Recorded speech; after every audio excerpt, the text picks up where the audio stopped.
నా పేరు సుధీర్ బాబు, మా తిరుపతి. నేను మన గ్రామ వార్డు సచివాలయం ఎనర్జీ ఎంప్లాయీస్ అసోసియేషన్ రాష్ట్ర అధ్యక్షులుగా ఉన్నాను. ఈ సర్వీసులు ఏవైతే ఉన్నాయో మాతో పాటు చేరినటువంటి ఏ ఒక ఉద్యోగికి కూడా వాళ్ళ మదర్ డిపార్ట్మెంట్లు అన్నీ కూడా ఇదివరకే వాళ్ళ శాఖలో ఉన్నటువంటి పాత సర్వీస్ రూల్స్ని అమలు చేశాయి. కానీ ఒక విద్యుత్ శాఖ మాత్రమే మా కొత్త సర్వీస్ రూల్స్ని అమలు చేసి మా జీవితాలని చీకటిమయం చేసే ప్రయత్నం చేస్తూ ఉన్నది. కాబట్టి ఇందు మూలంగా ఈ సర్వీస్ రూల్స్ని వెంటనే రద్దు చేయాలని మేము డిమాండ్ చేస్తూ ఉన్నాం. డిమాండ్ చేయని పక్షంలో అందరం కూడా విధులను బహిష్కరించి ఇంకా పెద్ద ఎత్తున మహా ఉద్యమంలాగా చేపడతామని ఇందు మూలంగా విద్యుత్ శాఖ మేము హెచ్చరిస్తున్నాం. అలాగే చాలామంది ఎస్సీలు డిఈలు అయితేనేమి మా జేఎల్ఎం గ్రేడ్లను బెదిరించినటువంటి కొన్ని రికార్డింగ్స్ అయితేనేమి కొన్ని సమాచారం మేము తెలుసుకున్నాం. ఇక్కడ కార్యక్రమంలో పాల్గొంటే రేపు డ్యూటీలు ఎక్కించుకోమని చెప్పి అటువంటి వారికి చెప్తా ఉన్నాము. వాళ్ళందరూ కూడా రేపు డ్యూటీలకు వస్తారు, వాళ్ళ డ్యూటీలు వాళ్ళు సక్రమంగా చేసుకుంటారు. వాళ్ళందరూ కూడా ప్రభుత్వ ఉద్యోగులు. మీరు ఎలాగైతే ప్రభుత్వ ఉద్యోగులు, మేము కూడా అలాగే ప్రభుత్వ ఉద్యోగులమే.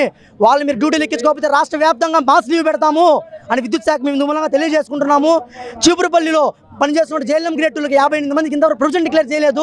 4 సంవత్సరాలుగా 13,000 రూపాయల జీతంతో బతుకుతున్నారు. వాళ్ళు ఎలా బతకాలండి? వాళ్ళు 4 ఏళ్ళు ఎలా మీరు ప్రొవిజన్ డిక్లేర్ చేయకుండా పెట్టుకుంటారు? రాజ్యాంగ విరుద్ధం కాదా ఇది? ఏం చేయాలనుకుంటారు మీరు జేఎల్ఎం గ్రేడ్లని? ఏం అట్లా బానిసలుగా మమ్మల్ని కొనసాగించాలని చూస్తున్నారా? దీనికైతే ఒప్పుకునే ప్రసక్తే లేదు. వెంటనే చీపురుపల్లి వాళ్ళకి ప్రొవిజన్ డిక్లేర్ చేయాలి.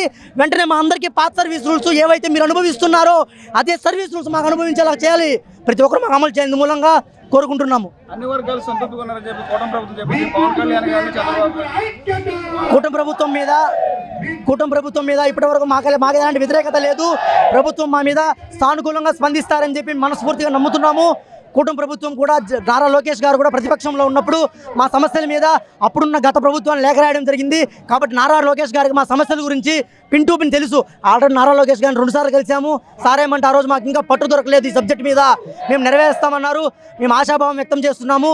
దయచేసి నమ్మకం పోగొట్టుకునేటువంటి పనులు కూటమి ప్రభుత్వం చేయదని మేము భావిస్తున్నాం. మేము గట్టిగా నమ్ముతున్నాము.